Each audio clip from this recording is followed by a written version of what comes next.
I was driving home from my night shift at the factory when I saw something that made my blood boil.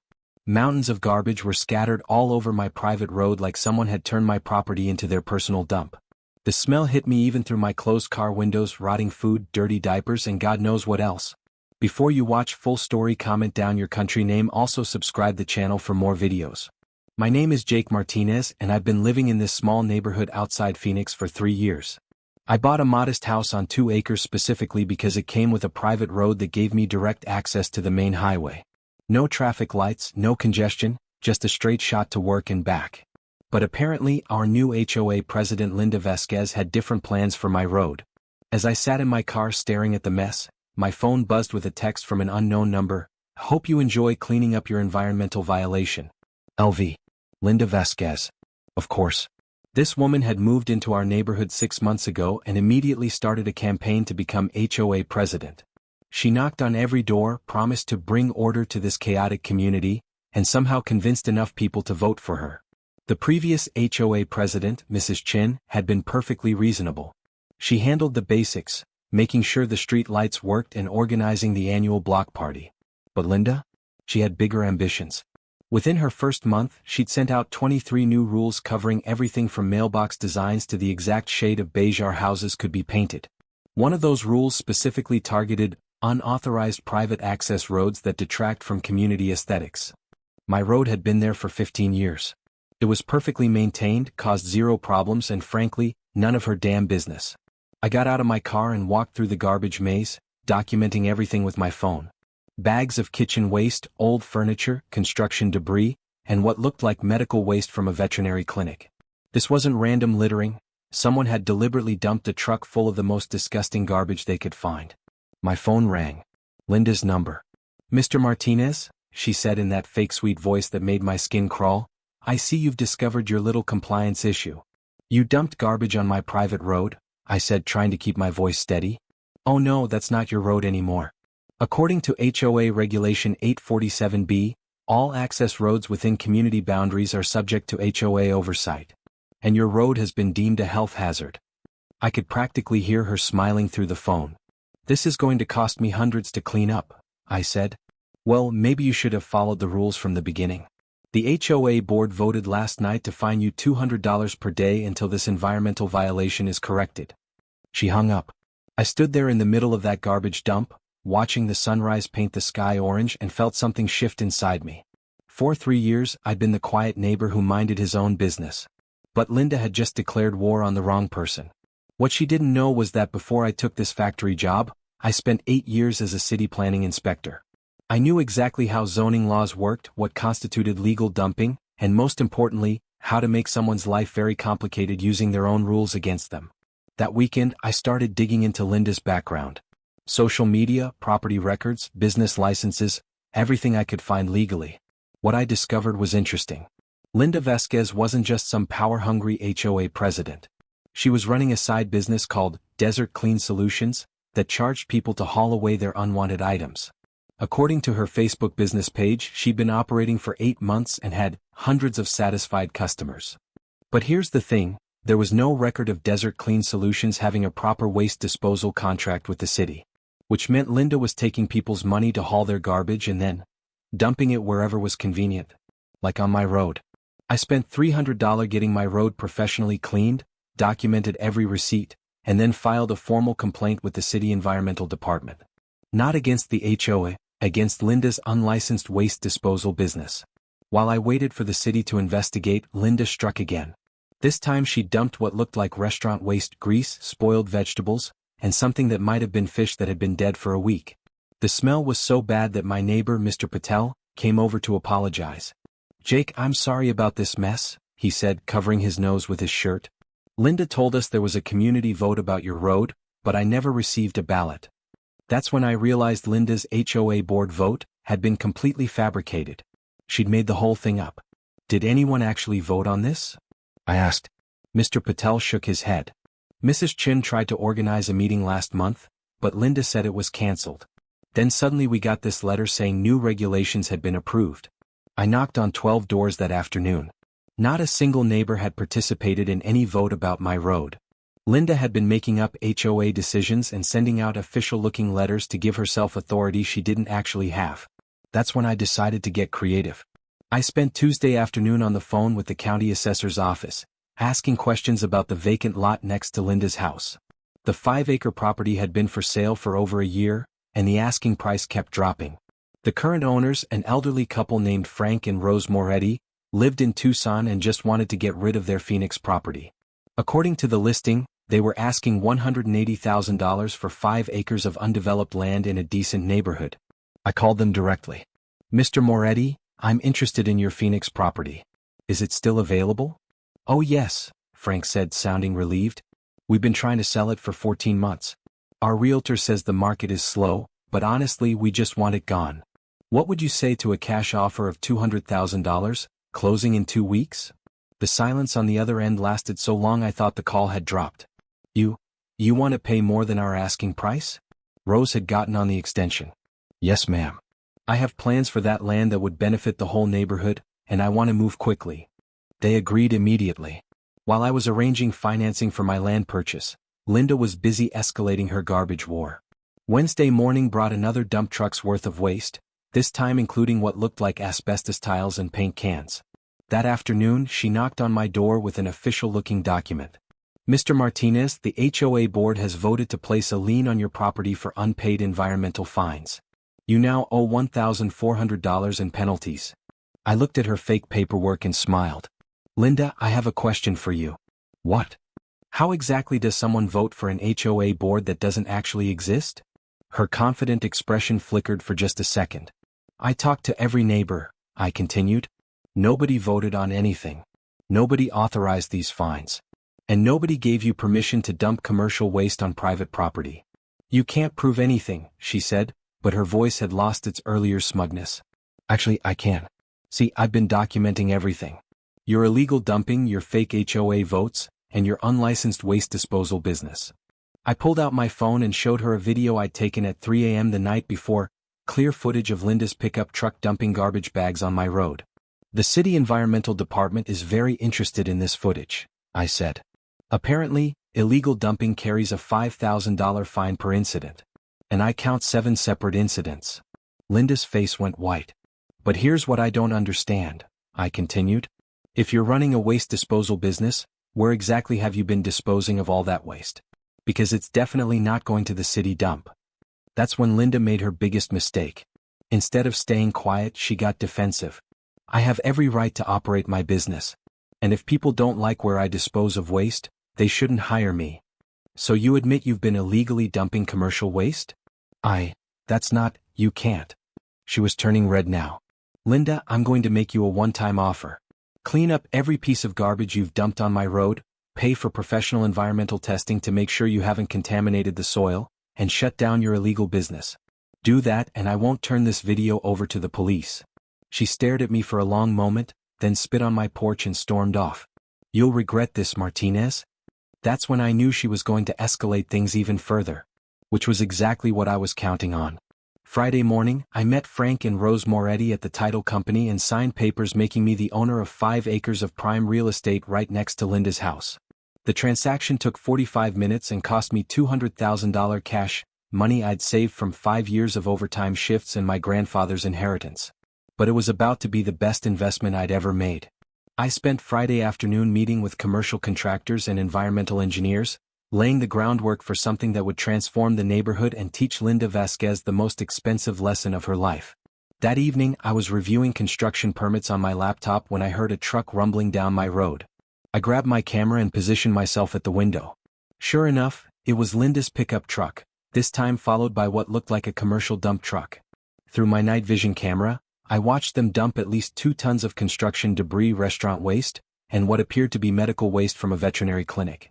This wasn't just harassment anymore. This was criminal activity that could pose a serious health risk to the entire neighborhood. I called the non-emergency police line and requested an officer for a property damage report.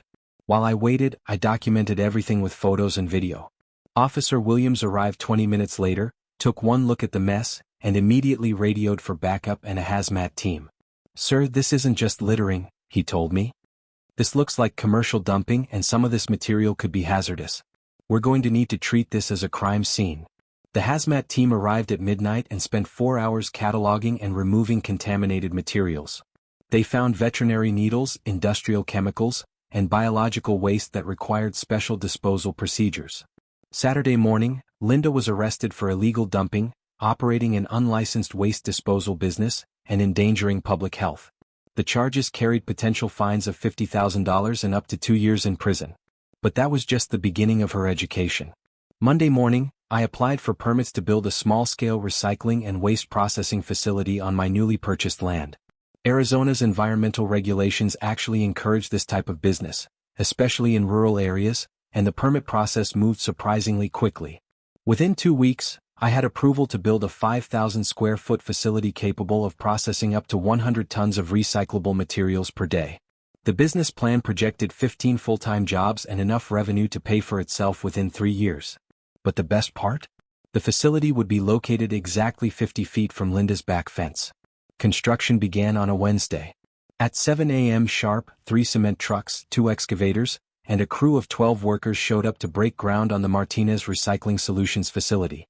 I made sure to be outside with my coffee, watching Linda's reaction through her kitchen window as the heavy machinery rumbled to life right next to her house. Her back door slammed open and she marched across her yard toward the construction fence. "What the hell is this?" she screamed over the noise of the excavators. "Good morning, Linda," I called out cheerfully. "I'm building a recycling facility.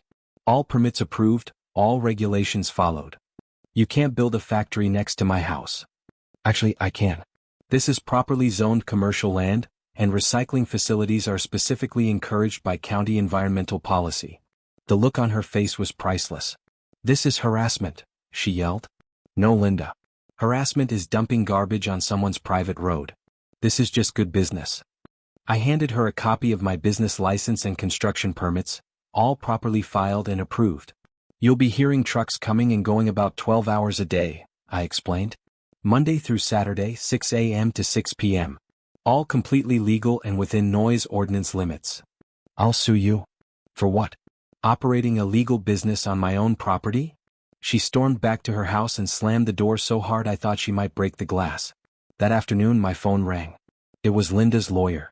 "Mr. Martinez, I represent Linda Vasquez regarding the construction project on your property. My client is prepared to offer $250,000 for you to cease construction and sell the land back to her." I almost laughed out loud. "Tell your client the land isn't for sale. She's willing to go as high as $300,000. "Not interested. Mr. Martinez, be reasonable. This facility will destroy her property values. Should have thought about that before she started dumping garbage on my road. She's willing to pay for all the cleanup costs and drop her HOA complaints. Too late for that. The facility opens in 6 weeks." I hung up and got back to reviewing equipment specifications for the recycling plant. 6 weeks later, Martinez Recycling Solutions opened for business with a ribbon-cutting ceremony attended by the mayor, 3 city council members, and about 50 neighbors who were curious about their new local business. The facility was everything I'd promised: clean, efficient, and environmentally beneficial. We processed cardboard, metal, plastic, and glass from all over the Phoenix metro area, turning waste into useful materials and generating enough revenue to employ 16 people at $15 per hour. But the best part was watching Linda's daily routine transform completely. Every morning at 6 a.m., our first delivery trucks would rumble down the road past her house.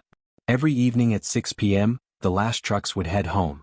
In between, there was a steady stream of vehicles bringing materials to be processed and taking finished products to manufacturers. Linda's quiet residential street had become a busy commercial corridor, and it was 100% legal. 3 months after opening, Linda put her house up for sale.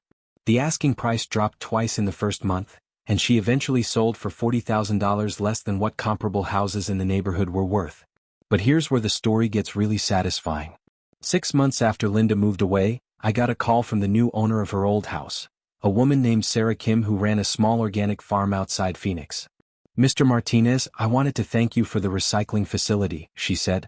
"I had no idea when I bought this house that I'd be living next to the most environmentally responsible business in the county." Turns out Sarah was a sustainability consultant who specialized in helping businesses reduce their environmental impact. She'd bought Linda's house specifically because she wanted to live near my recycling facility. "I've been studying your operation," Sarah continued, and I think we could partner on something amazing. What would you say to expanding into composting and organic waste processing? That conversation led to Martinez Kim Environmental Solutions, a partnership that tripled the size of our operation and made us one of the largest sustainable waste processors in Arizona. We now employ 45 people, process over 500 tons of material per day, and have contracts with major manufacturers throughout the Southwest. The facility has become a model for other communities looking to build their own sustainable waste management systems. But the most satisfying part is what happened to the neighborhood property values. 2 years after Linda's garbage war began, every house in our neighborhood had increased in value by at least 25%. Turns out that living next to a clean, efficient recycling facility is actually a selling point for environmentally conscious buyers. The steady truck traffic that Linda thought would ruin the area actually improved it. We lobbied the city to repave all the roads leading to our facility, install better lighting and add sidewalks for the employees who walk to work. Mr. Patel sold his house for $80,000 more than he'd paid for it and told me the buyer specifically mentioned the recycling facility as one of the reasons they chose our neighborhood. They said it showed the community was forward-thinking and environmentally responsible, he explained. The vacant lot where Linda had once planned to build her dream house, before the legal troubles derailed her finances, was purchased by a developer who built 6 eco-friendly homes that sold within a month of completion. And my private road? It's now a paved commercial thoroughfare with proper drainage, traffic lights, and regular city maintenance, all paid for by the increased tax revenue from our facility. Linda tried to sue me twice, once for intentional destruction of property values, and once for harassment through commercial development. Both lawsuits were dismissed because everything I'd done was completely legal. Her criminal charges for illegal dumping resulted in 2 years of probation, $25,000 in fines, and 200 hours of community service cleaning up environmental damage at other sites around Phoenix. The fake HOA violations she tried to impose on me were investigated by the state attorney general's office, resulting in additional fraud charges and a permanent ban from serving on any homeowner association board in Arizona. But here's the thing that made all the hassle worthwhile. Linda's illegal dumping had actually helped me discover my calling. Before this whole mess started, I was just a factory worker trying to get by. The recycling business began as revenge, but it became something much more important, a way to actually make a positive difference in my community while building financial security for my family. 3 years later, Martinez Kim Environmental Solutions is expanding into Nevada and Colorado. We've processed over 200,000 tons of recyclable materials, created 45 permanent jobs, and prevented millions of pounds of waste from ending up in landfills. Sometimes the best revenge isn't getting even, it's getting better. Linda tried to destroy my peace and cost me money with her petty power games. Instead, she inspired me to build a business that employs my neighbors, improves the environment, and generates more revenue in a month than I used to make in a year. She thought dumping garbage on my road would force me to back down and accept her authority. Instead, it motivated me to transform that garbage into opportunity. The woman who tried to ruin my property values ended up creating the circumstances that tripled them. And the fake HOA president who thought she could bully me into submission learned that sometimes the quiet neighbor who minds his own business is exactly the wrong person to mess with. Last month I got a letter from Linda. She's living in Albuquerque now, working part-time at a retail store and still paying off her legal fines. The letter was a genuine apology, acknowledging that her actions had been wrong and expressing amazement at what I'd built from the situation she'd created. "I never intended for any of this to happen," she wrote. "I was just angry and wanted to feel important.